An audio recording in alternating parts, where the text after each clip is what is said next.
Okay, so today the police department performed some kind of uh, stop or raid or something on a vehicle. Okay, the vehicle was reported stolen out of a difference from another state. Like it was reported like stolen, and uh, PD got a report of the vehicle, being in a parking lot or at an apartment complex of some kind. Went there, found the people that were using the vehicle. People using the vehicle said, "Oh, no, we borrowed this car from our friend. We didn't know that it was stolen." And, everybody says that when it's a stolen vehicle. Now, here's where it gets tricky. Both the man and the woman were wanted. They were wanted criminals. Now, I don't think there were felons. I think it's misdemeanor warrants. That's why they're non-extraditable. But the woman had a firearm, and here's where things get tricky. They weren't felons.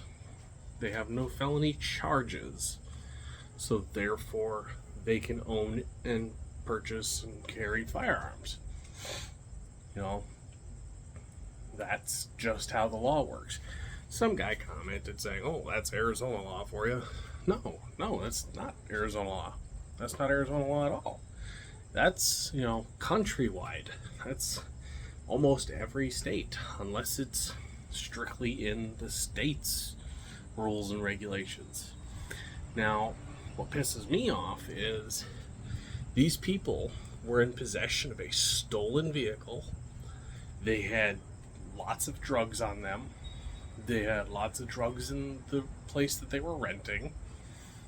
They had firearms. They had, paraphernalia.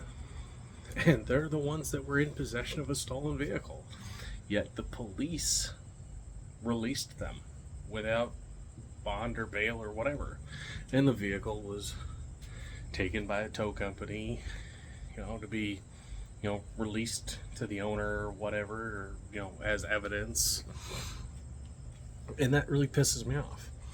You catch somebody committing a crime, last I checked, possession of a stolen vehicle was a felony.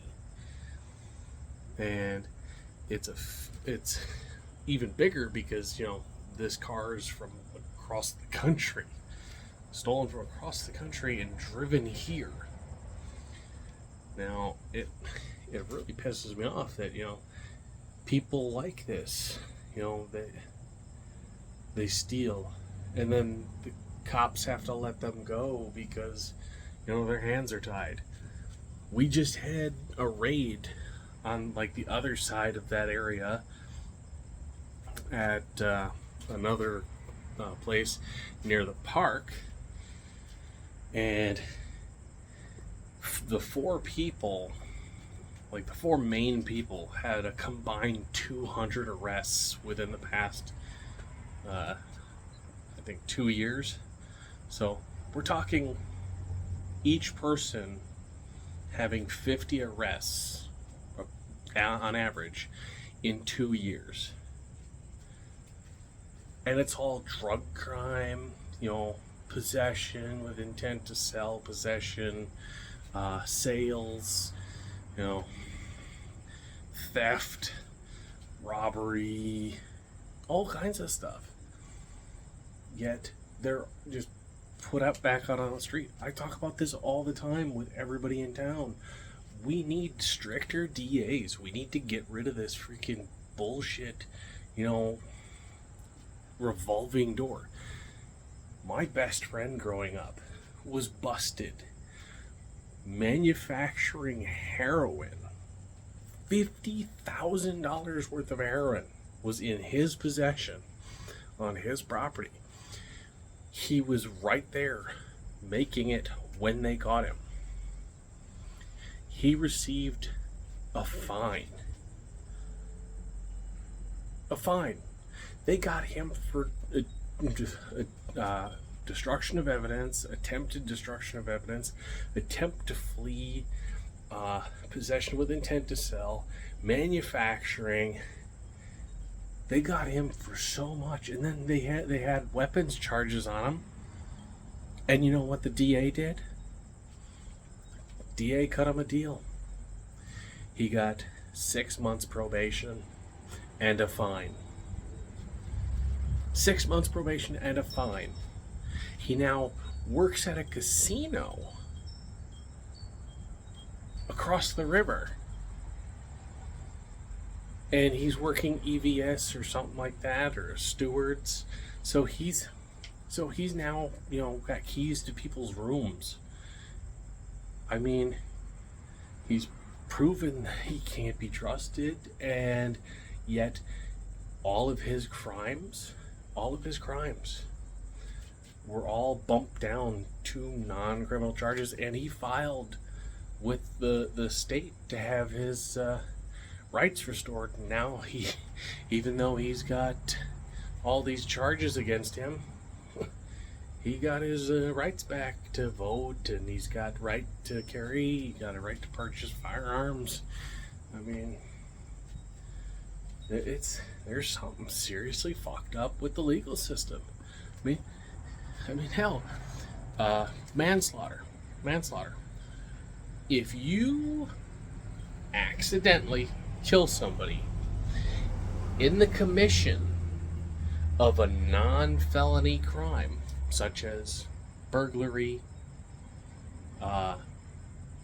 theft of a vehicle, stuff like that, as long as it's not a felony, and you kill somebody on accident, like you steal a car and hit somebody with that car and they die, that's manslaughter. And it's not a felony.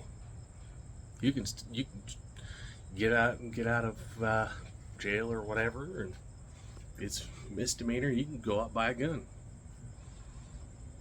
That's the way the legal system works. As far as I'm concerned, we have laws that need to be worked on.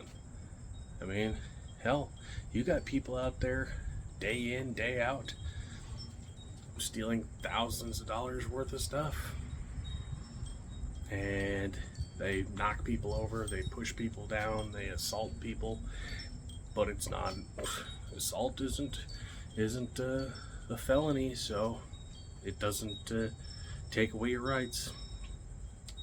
I mean, anytime you show violence towards anybody, it should be considered a felony, and you should lose your rights.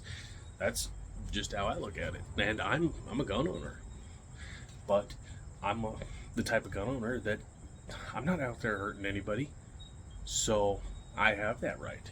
But if anybody tries to hurt me, I will end them. That's just how it is. But I mean, we got people getting busted for smuggling. We had people out in Fort Mojave, human smugglers, trafficking people. They had 10 people in a van. I mean, we're hundreds and hundreds of miles from the border. We've got drug dealers, drug makers. This town. I'll post some of the information. Yeah, I mean, we've got a huge boost in crime just in the past few years, and it's destroying this city. It is. This city, our population went up, I think it's like 10,000 people, and crime went up between 5 to 15 times. It's just ridiculous. This is why, when I'm finished with my job here, and everybody has to do their own stuff, I'm going to help out here as much as I can, but while I'm doing that, I'm going to be building more up at my place, and if need be, I'll get a job up there in that area. That way, I can live up there. I've got no problem living off grid like that.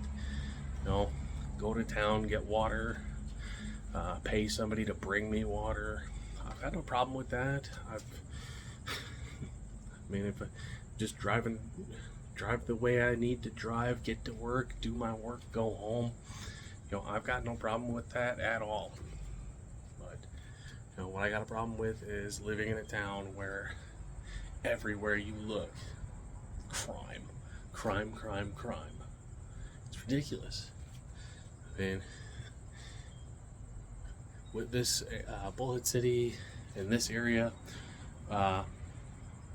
it used to be the safest and lowest cost of living in the state. Now we're third most dangerous and comparable to living in Phoenix. And it's ridiculous. Hell, you've got people, renting out 1-bedroom RVs with no running water for $750 a month. You've got people renting out sheds for $710 a month. I saw somebody down in Havasu.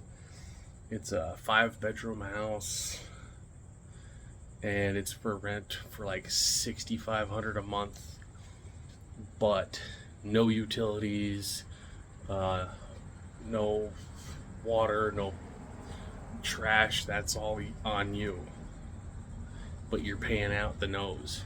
It's ridiculous, man.